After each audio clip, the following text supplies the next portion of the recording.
سلام، خوش اومد به این ویدیو. امروز آموزش دنت داریم. دنت آماده و ساده، دیگه از بیرون دنت گرون نخرید و در خونه راحت آسون درست کنید. با ما همراه باشید.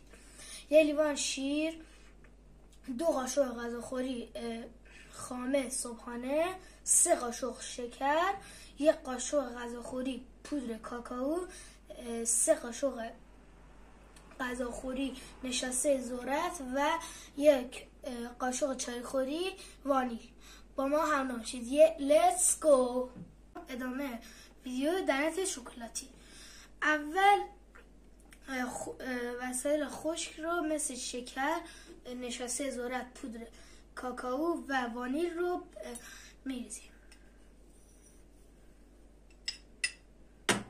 فقط حواستون باشه یه دفعه نریزید که به نپاشه بیرون.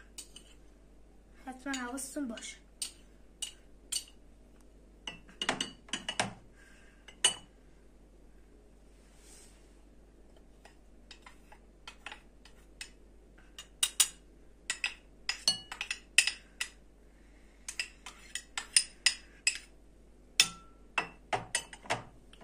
و وانیل.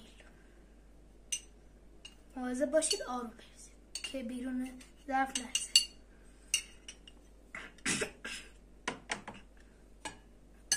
حالا شیر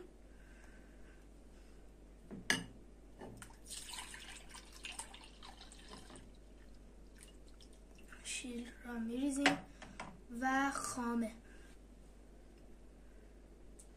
رو هم میریزیم.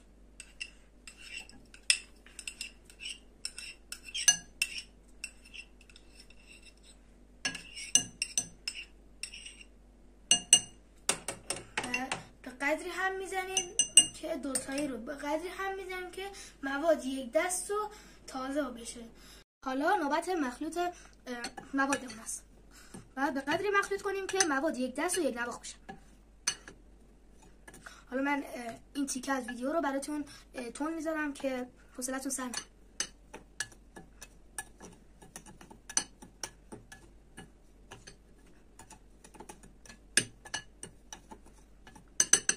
حالا مواد خشکمون رو میذاریم کنار و شیر و خامه‌مون رو میذاریم تا به قدری هم میذاریم که مثل مواد خشک یک نواخت و عالی بشه.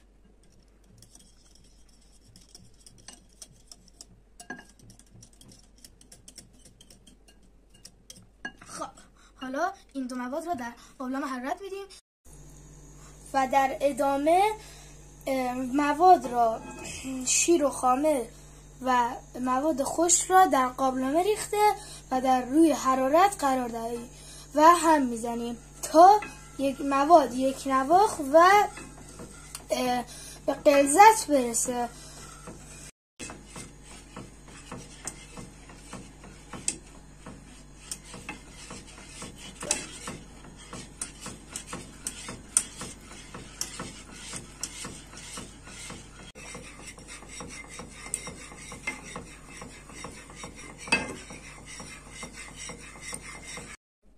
حالا دسر ما آماده شد. دنت خوشمزه و خونگی ما آماده شد و دنت رو در ظرف میریزیم.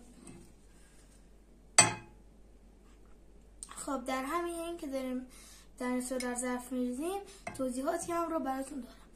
اگر لایک های این ویدیو رو به 300 تا برسونید و کامنت های این ویدیو رو به 98 تا برسونید، من ویدیو چیزکیک لوتوس رو براتون میگیرم.